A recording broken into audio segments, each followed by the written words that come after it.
सुल्तानकोट वेझो मारफाणी बिरादरी जी ॿिनि धुरनि में छेड़े दौरान मार्च वियल पौर जा कातिल गिरफ़्तार नाहिनि थी सघिया।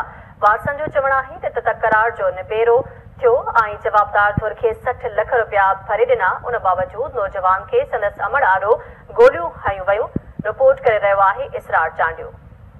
जीअं त नाज़रीन सुल्तानकोट भरिसां मारफाणी बिरादरी जे ॿिनि धुरनि रबन मारफाणी ऐं अब्दुल रशीद मारफाणी जे ॿिनि धुरनि में पुराणो जेको खूनी तकरार आहे उहो ॿीहर भड़की उथियो। उन में हिकु नौजवान जमालुद्दीन मारफाणी क़तल थी वियो आहे ऐं पुराणे तकरार में 17 इंसानी जानियूं ज़ाया थियूं आहिनि। पंहिंजूं चटियूं चोरियूं वरितऊं, सरदार विच में हा, पंहिंजूं किस्तां बि वठी आहे। मां पुट सुधी वञा पई दुकान ते मायूं साणियूं सौदे कयूं।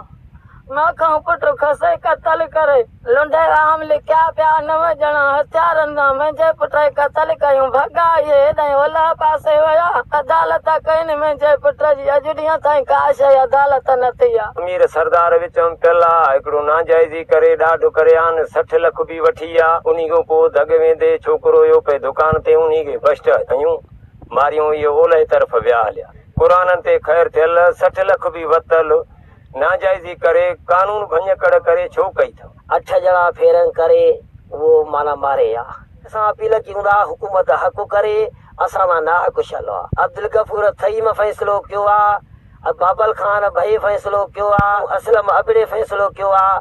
अदा सरदार विचों पिया आहिनि ऐं मीर मंज़ूर खान पंवर बि हुयो साईं।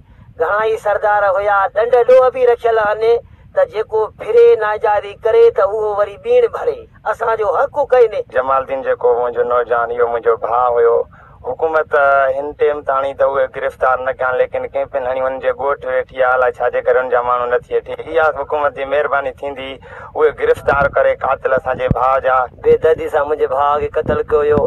हिन महिल ताईं कोई सरदार कोई अमीर असांजे हमकड़ी में कोई न आयो त बाबा तव्हांजो मसइलो छा हुयो। हर को मतिलबु जो आहे सरदार जेके हुया फ़ैसिला त करे आहे, पर हाणे कहिड़ो अचे विच में। हिननि आला अमलदान SSP शिकारपुर खां अपील कई आहे त जेके जवाबदार आहिनि मुलविस उन्हनि खे फौरी गिरफ़्तार करे असां सां इंसाफ़ कयो वञे। कैमरामैन अब्दुल गफ़ार सदायो सां गॾु इसरार अली चांडियो, KTN न्यूज़ सुल्तानकोट।